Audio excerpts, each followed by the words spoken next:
आदाब। आज मैं आपको कुछ अहम बातें बताऊंगा ज़िंदगी के बारे में कि हमें कैसे जीना चाहिए। तो मैं आपको सबसे पहले बताऊंगा, ईजाद वक्तों में खुदा ने, भगवान ने, रब ने, गॉड ने नर को या नारी को एक दूसरे से बनाया। जैसे कि आप सुनते आए हैं कि राधा कृष्ण एक जैसे थे और एक आत्मा के दो टुकड़े थे, बिल्कुल वैसे हर एक नर या नारी या हर एक जोड़ा, चाहे वो इंसानों का हो, परिंदों का हो, तितलियों का हो, वो एक दूसरे के खातिर बने हैं। यानी कि वो बने भी एक दूसरे से हैं और हैं भी एक दूसरे के लिए। तो मैंने इस चीज़ को आपको क्यों समझाया, क्योंकि मैं आपको बताना चाहता हूँ एक अच्छे आने वाले युग या एक अच्छे आने वाले समाज के लिए हमको किस तरह अपनी ज़िंदगी की और अपनी सोच के बदलाव की शुरुआत करनी चाहिए, ताकि खुद हम एक अच्छा जीवन गुजारें और साथ ही एक अच्छे समाज की नींव रखें और अच्छे बुलंद समाज का निर्माण करें, ताकि आने वाले युग अपने बेहतरी तरीक़ों से ज़िंदगी गुजारें और बेहतरी पर पहुँचें।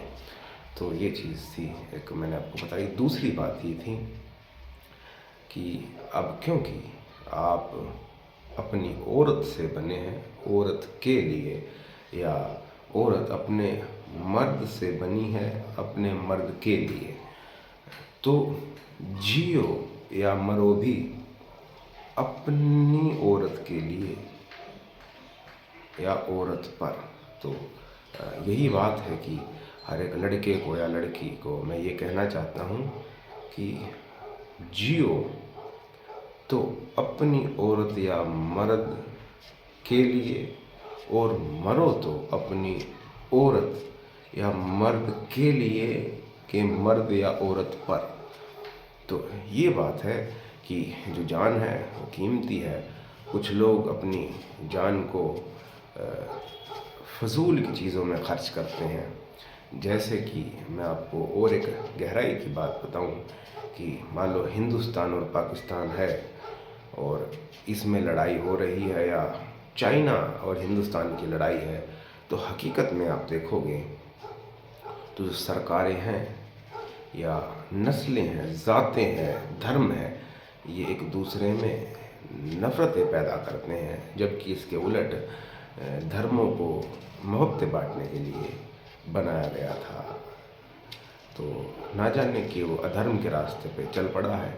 लेकिन मैं आपको कहाँ लेके जा रहा था, वो लेके इधर जा रहा था कि मान लो हिंदुस्तान है या पाकिस्तान है, इसमें जो लड़ाइयाँ हो रही हैं, वहाँ के लोग मान लो अपने देश के लिए बड़े अच्छे जज्बात रखते हैं और अपने देश के लिए जान देना चाहते हैं। तो ये बहुत अच्छी बात है। और हिंदुस्तान के लोग अगर अपने देश पे जीने या मरने को तैयार हैं तो ये भी बहुत अच्छी बात है। आप बगैर किसी फ़िरके से ताल्लुक़ रख कर अगर सोचेंगे कि आप हिंदुस्तान के नहीं हैं या पाकिस्तान के नहीं हैं, आप थर्ड एंगल पे इस चीज़ को रख के सोचेंगे कि हम बजाय किसी फ़िरके, नस्ल या देश के होकर, अगर आप थर्ड एंगल पे देखो तो आप पाओगे कि हिंदुस्तान के लोग अगर अपने देश के लिए मर रहे हैं तो क्या ये गलत है? नहीं। या पाकिस्तान के लोग अपने देश के लिए मर रहे हैं तो क्या वो गलत है? नहीं। लेकिन बात ये है कि पैट्रियोटिज़म की भावना गलत नहीं है। गलत है दोनों देशों में फैलाए संकीर्ण बुद्धि या गलत ख़यालात जो जंग को पैरवी करते हैं। तो साहिल लुधियानवी की ज़बान में कि जंग खुद एक मसला है, जंग क्या मसलों का हल होगी। तो हमेशा से सूफ़ियों का पैगाम ये रहा है कि वहदतुल वजूद कहें या वसुधैव कुटुम्बकम कहें कि तमाम कायनात एक परिवार है और हमको परिवार की तरह ही रहना चाहिए। और आपकी जान बिल्कुल कीमती है तो कभी भी फ़िरका परस्ती, नस्ल परस्ती या मुल्क परस्ती या किसी भी झूठी दिखावा परस्ती में ना पड़कर आप मोहब्बत का साथ दें और सिर्फ़ एक चीज़ को चुनें, यानी कि एक नर का इख्तियार अपनी मादा तक और मादा का इख्तियार अपने नर तक। तो जिए या मरे तो अपनी औरत के लिए, झूठे लड़ने वाले फ़िरक़ों के लिए नहीं, झूठे लड़ने वाले देशों के लिए नहीं, झूठे लड़ने वाली ज़ातों के लिए नहीं। तो पैगाम यही है कि पैट्रियोटिज़म की भावना सबके अंदर है, लेकिन जंग करना कोई मसलों का हल नहीं है। और जो लड़ रहा है उनको आप लड़ने दें, या कबीर की ज़बान में कहें कि कबीरा तेरी झोपड़ी गलकटियों के पास। वो लोग जो कसाई हैं और गला काटते हैं, करेगा सो भरेगा तू क्यों भया उदास। तो हमेशा अपने हाथों से तलवार खंजर फेंक दें और जो लड़ रहा है उनको लड़ने दें, क्योंकि वो यही करना जानते हैं, उन्होंने यही करना सीखा है। लेकिन मैं चाहता हूँ कि आप एक नई चीज़ सीखें, मोहब्बत करना। तो वो जो गला काट रहे हैं उनका भुगतान वो करेंगे, आप मोहब्बत करें। आपकी जान कीमती है, जीवन गुजारे। जीवन हमेशा से यहाँ पर रहा है, मोहब्बतों करने वाले ने मोहब्बतें की हैं और नफ़रतों करने वाले नफ़रत। तो मैं मोहब्बतों का रास्ता चुनता हूँ और नफ़रत करने वालों से नफ़रत करता हूँ, और नफ़रत भी नहीं करता, अफ़सोस करता हूँ, क्योंकि उनसे नफ़रत करना मेरे अंदर नफ़रत घटवाता है। और जिस चीज़ से मुझे नफ़रत है, मैं मोहब्बतों से, नेमतों से सरगर्दा रहना चाहता हूँ।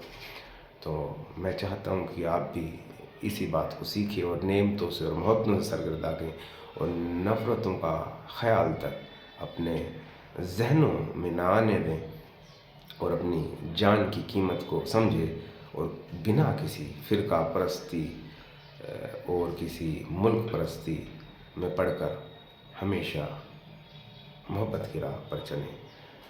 मोहब्बत किससे? खुदा की ज़ात से मोहब्बत, ज़र्रा ज़र्रा एक कायनात से मोहब्बत। तो ये मोहब्बत जो करना सीख लेता है, उसको हर एक शय में खुदा का नूर नज़र आता है।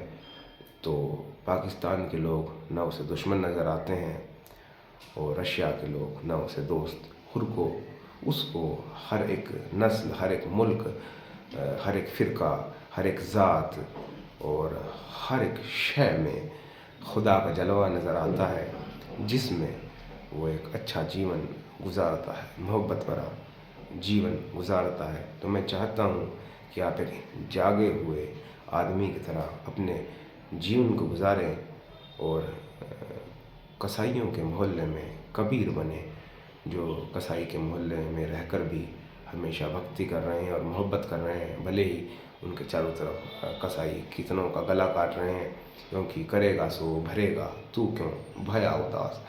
तो उनके कर्मों का फल उन्हें मिलेगा और आपके कर्मों का आपको।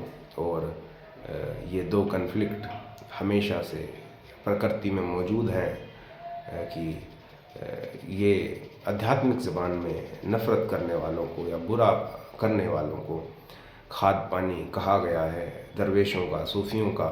तो उनसे हम यही सीखते हैं कि ऐसा नहीं करना चाहिए। इसलिए मैं आपको सीखने के बाद ये सिखा रहा हूँ कि आपको इन खाद पानी से सीखना है और ऐसा नहीं करना, और अपनी जान को अच्छे काम में लगाना है, और कभी भी गलत चीज़ के पीछे ना मरे तो अपने मर्द औरत पर, अपनी मर्द औरत के लिए।